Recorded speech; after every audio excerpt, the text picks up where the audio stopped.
راضیہ یا مرضیہ سیدہ یا طاہرہ.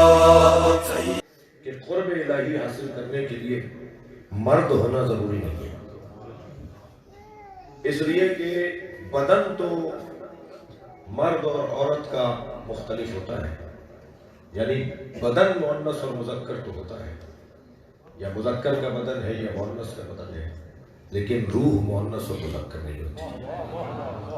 اور قرب الہی حاصل کرنے کے لیے کون سی چیز اولویت اور حاکمیت رکھتی ہے یہ بھی طے کرنے کی ضرورت ہے. کیا بدن ہے کہ جو قرب الہی کے حصول کا اولی ذریعہ ہے، یا روح اولین ذریعہ ہے؟ بدن اور روح میں تو ویسے ہی لڑائی ہے، یہ ایک ساتھ رہتے ہیں مگر دوست نہیں ہیں، یہ ایک ساتھ رہتے ہیں مگر شدید دشمن ہیں. ایک کی غذا علیحدہ ہے، دوسرے کی غذا علیحدہ ہے. ایک کی ترجیحات علیحدہ، دوسرے کی ترجیحات دوسری. ایک کا رخ کہیں اور، دوسرے کا رخ کہیں اور. بدن انسان کو پستی کی طرف لے کے جانا ہوتا ہے اور روح بلندی کی طرف. دونوں میں شدید کھچاؤ ہے. اب جو جتنا صاحب صحت ہوگا اپنی طرف دوسرے کو کھینچ لے گا، جس کے پاس طاقت زیادہ ہوگی وہ دوسرے کو اپنی طرف کھینچ لے گا. تو اب طے کر لینا چاہیے کہ ہماری بدن کو طاقتور ہونا چاہیے یا ہماری روح کو طاقتور ہونا چاہیے. جن کا صرف بدن طاقتور ہوتا ہے وہ پہلوان تو نظر آتے ہیں مگر دشمن کے سینے پہ چڑھ کر اترنا انہیں نہیں آتا.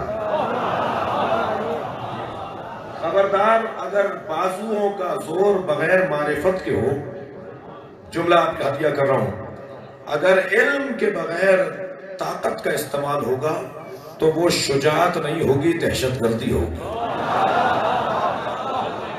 اگر علم کے بغیر پیسے کا استعمال ہوگا تو وہ فضول خرچی ہوگی، سخاوت نہیں ہوگی.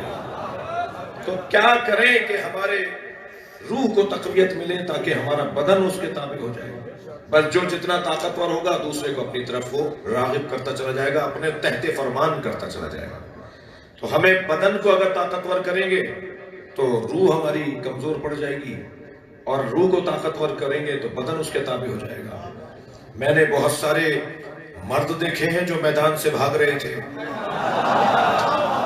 اور ہم نے کچھ عورتیں بھی دیکھی ہیں جو مردوں کو مرد بنا رہے تھے. تو یہ کوئی ضروری نہیں ہے کہ مرد ہی آگے رہے گا. جس کی روح مضبوط ہوگی وہ سربراہی کرے گا، وہ آگے جائے گا، وہ ترقی کرے گا، وہ آگے بڑھے گا جس کی روح مضبوط ہوگی. کیا کریں کہ روح مضبوط ہو؟ آپ اسی مجلس کی سامنے کی مثال لے لیجئے. اس مجلس میں بہت سارے لوگ ایسے بیٹھے ہوں گے کہ جنہیں تکیہ، غلاف، گدا، مسند کے علاوہ بیٹھنے کی عادت نہیں ہے، لیکن جیسے ہی فرش اعضاء پر آئے جوتیاں اتار کر آئے ہیں اور تنگ ہو کر بیٹھے ہیں.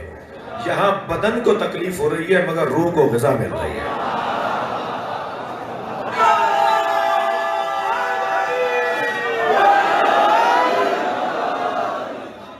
تو کیا کریں کہ ہماری روح مضبوط ہو جائے؟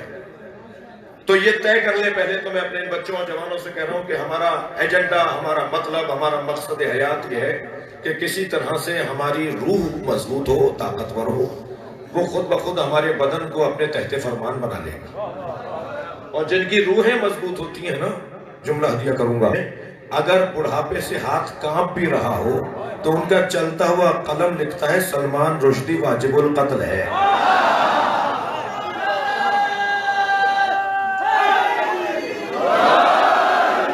تو ایک جملہ پوری دنیا میں انقلاب برپا کر دیتا ہے. روح کو مضبوط بنانا ہے تاکہ ہمارا بدن اس کے تحت فرمان رہے. میں پھر ایک اور جملہ کہہ دوں کہ اگر بدن مضبوط ہوگا، طاقتور ہوگا، روح کمزور ہوگی تو نماز میں لطف نہیں آئے گا، جی عزاداری میں لطف نہیں آئے گا. جلوس آدھا کر کے لوٹائیں گے، تھک رہے. علم کا کہیں مسئلہ ہوگا تو یہ فراری ہوں گے، کراری نہیں ہوں گے. تو وہ جو بدن کو مضبوط کرتے ہیں وہ پھر آرام، آسائش، چین، سکون کو تلاش کر رہے ہوتے ہیں. لیکن جن کی روحیں مضبوط ہوتی ہیں تو پھر بدن تکلیف میں بھی ہوگی تو ان کے اوپر کوئی اثر نہیں پڑ رہا ہوتا.